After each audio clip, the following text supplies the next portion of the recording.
maybe. Well, I agree in varying forms, I think. I was not disappointed with some of the material on the album. With the song Sacred Heart itself, I thought was the continuation of what this band tries to do at different points on its LPs, and that is a classical, big kind of thing, things that I've been involved with from Rainbow days through Sabbath right till now. I wasn't disappointed in that at all. And Rock and Roll Children, I've always said, is, if not my favorite song, one of my favorites that I've ever written or ever had anything to do with.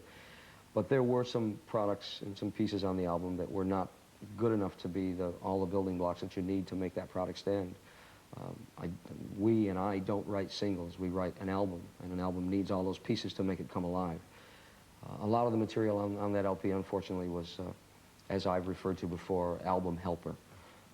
Just there to fill up some space, because we were very unhappy during the making of that album. Vivian was not very productive at the time, has now since gone on to something I hope is more productive for him. This is Vivian Campbell, your former guitarist? Yes, right. Whitesnake. Yes, who's playing with Whitesnake now. And again, there's no hard feelings, at least not by me. I don't know what his feelings are, and I really don't care. When you're unhappy with that, in that situation, you make an unhappy product. You make an unhappy album, and everyone is disappointed in what you do.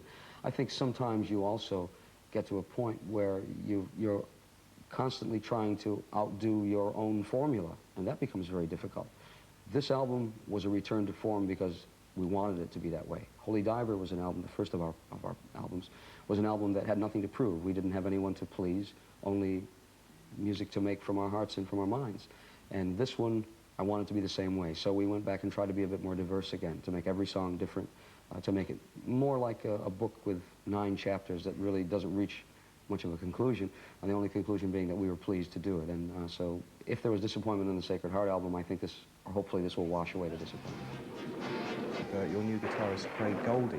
And not only that, but I understand Craig co-wrote most of the new material with you for the new record. Yeah. The partnership seems to be taking off very quickly. Well, it wasn't that difficult, because I've known Craig since he was 17, when he was in the band Rough Cut, where some of us have taken some other good players. Ozzy got Jakey Lee from that band. We've gotten Craig now, and Claude Schnell, our keyboard player, who's also from Rough Cut, and now Paul Shotino, who's the singer in that band, is now playing with Quiet Riot. So it has been a place where we've kind of run to snatch people here and there. But that aside, having known him that long, it's been very easy for me to get along with him, because I knew his attitude right away, and I knew that he was brought up with Deep Purple and Rainbow, which were something I'd had something to do with both of those people, so I knew he was coming from some good stock, I think. Right, I wanted to ask you, in fact, because a lot has already been made of Craig's quite detectable Ritchie Blackmore influence, if you like, the guitarist who partnered in Rainbow. Would it be fair to say, in some respects, you've retraced some of the best elements of your earlier work with Rainbow in order to progress with the new Dio album? Well, I don't know. I think that the constant mention of Rainbow all the time, I think, first of all, points out that everyone liked that band an awful lot. So did I. It was very unique and very special, and in a special time in music, I think, just as Sabbath was for me. It was, I think, well, it, of course, to me, was always the first heavy metal band, and then again, I think it was the first band yet again to resurrect the attention to heavy metal. In 1978, the Heaven and Hell album, I think, in great part, did exactly that. So I'm very, very pleased to have taken part in both those situations. As far as Craig's interest in it, or a reflection of Rainbow within this album, Dream Evil, I think all it is, if you listen to all the albums that I've been involved with from Rainbow onward, I think you'll find that it was perhaps more my uniqueness that made all that happen. After all, I don't hear anyone saying that Purple sound like Rainbow, and he was in that band too, wasn't he? Or that Rainbow sounded like Rainbow, and he was in that one as well. I think it's just a matter of the character that you have as a writer, as a performer, and I think my character has just stayed constant, because I'm not one to let people tell me what to do normally.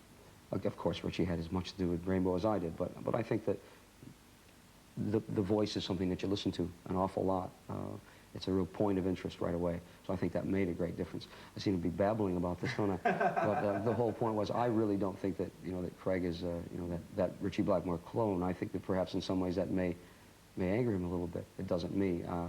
I just think that he again listened to good people as he grew up. He's got a lot of the elements of all the best players, but he is Craig Goldie, and I think it's his chance to prove now and let people follow in his lead for a change. This is a rock show, of course. You were involved in launching the Hearing Aid project. How successful was that project for you eventually? Well, to date, in Europe, it's done almost $1 million. I guess I should convert that into European currency, shouldn't I? But seeing that it seems to get sent over in dollars, we'll deal with it in dollars, which doesn't count CDs that have not been accounted for yet, and it doesn't count American revenue.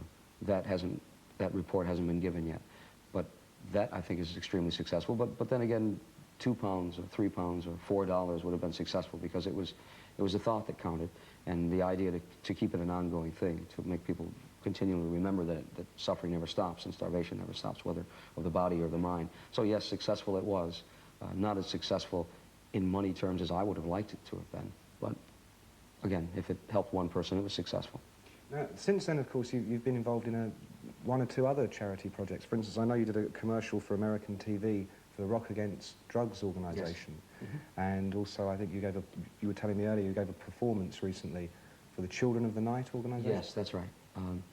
Well, let me explain both of those for you. Rock Against Drugs, I was approached with some other people, with Gene Simmons, who did one, Belinda Carlisle from the Go-Go's and now doing her own thing, and a few other people too, who all felt as strongly as I do that it's something that we, as somewhat idols of younger people, can help to change bad drug attitudes. And we wanted to tell them our experiences. Some who had experiences personally with drugs, and some, like myself, luckily, who had none, only with people that I've seen fall by the wayside. And we just cared, and we wanted to do it. We were able to do it in our own way. I thought Gene Simmons' one was absolutely great. His began with this horrible, horrible, ugly face saying, "Do drugs, it's wonderful," and really going for it, and then suddenly ripping the mask off, and there was Gene Simmons saying, "It's not so wonderful, is it?" And all of ours were, again, very personal. Mine concerned my attitudes about people and about goals and dreams, and my attitude about that is, don't let your dreams turn into nightmares, because that's what drugs will do to you. Anyway, it was nice that we personally were able to do it from our hearts and souls instead of being given a script and saying, "Read this." So we were people who firmly believed and still do. Children of the Night was something we did in Los Angeles with some other really great people. We did it with Yngwie Malmsteen, who came back to do a show. Yngwie, who unfortunately was just involved in a very bad car accident and was in a coma for about 2 weeks, and people thought that he was not going to be seen again ever, came back and showed that he can still play, and it was nice that he took part in that after getting off a hospital bed. We had some young Los Angeles bands, a band called Armored Saint, a young Japanese guitar player named Cooney. We had some members of the now Quiet Riot with Paul Shortino and Frankie Bonelli, their drummer. Don Dawkins came in and did a couple songs. Just some great people who gave all of their time, and we were able to raise over $75,000 for this organization, which tries to take young runaways off the streets who have come to the streets of Los Angeles with great dreams, and they usually turn into those nightmares I mentioned to you. So this is an organization that needed some more help, and these are rock and roll children. They're the kids who grow up with us and who listen to what we do, so we wanted to be able to help. And we're about to embark on one other one in October, and I hope I don't sound like a crusader, because I'm not. I'm a musician, and that's what I want to be, and that's what I always will be. But I think if one has time to do something for someone else, you have to give something back. I've been given an awful lot of love and an awful lot of success by the people who like the Children of the Night, and so I want to give something back. So we're going to do one more, and that's in Japan and in Shanghai in October. It's called Japan Aid and Shanghai Aid. Not very original titles, but certainly wonderful projects. What they're doing is the money that we raise there will go toward natural disaster benefit, tornado, earthquake, et al. And the lineup is very interesting. It's again, Yngwie Malmsteen is going to do it with us. Yngwie, I think there's one Russian band, I believe they're called Big Dynamite, I think. George Duke, Dio, and James Brown. That's quite a mixed bill, isn't it? Yeah, it's wonderful, and I just can't wait to meet James Brown. I've got to get that man's autograph, if he slows down enough to get it. Probably one of the only singers in the world whose voice is louder than yours, Ronnie, would you say? Well, no, I don't think so. Probably is. He's great. I can't wait to see him. From seeing in the release of your new album is the fact that you're about to appear as special guests to Bon Jovi at the Castle Donington Festival. Are you looking forward to going out there to 50, 60,000 people on Saturday? Well, I always look forward to playing for people. 50 or 60,000 really doesn't matter to me. 50 or 60,000, you know, it doesn't really matter. I mean, you're playing your music and doing the best you can. It's the situation that's a little bit more difficult. We always bring a big production with us, and of course we're not able to. It's not our show. It's Bon Jovi's show, so you take a back seat to that. But it gives us a chance to, I think, perhaps answer some of the questions that have always been leveled at us about the stage production. Do you find that it gets in the way? Why don't you just play the music? Well, here's your chance. You know, a chance to do that. I, of course, look forward just to playing. That's what I look forward to. This will be our second Donington. We did one in 1983, and we're considerably lower on the bill at that point. So I guess we're working our way up, and perhaps in 10 years, maybe we'll get to headline it. Although that doesn't really matter to me. It's a great opportunity to play for people.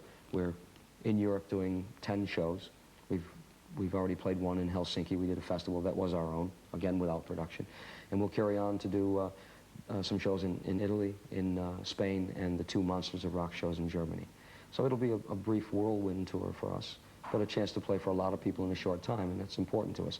Following that, we'll be able to go back to America, build that stage set, make it bigger and better. You will have the new stage show. Do you have any idea yet what you're going to be using on stage? Well, we're, you know, very rapidly approaching the year 2000, and so I think that smacks of the fact that we have a lot of technology to deal with out there, so we want to deal with that.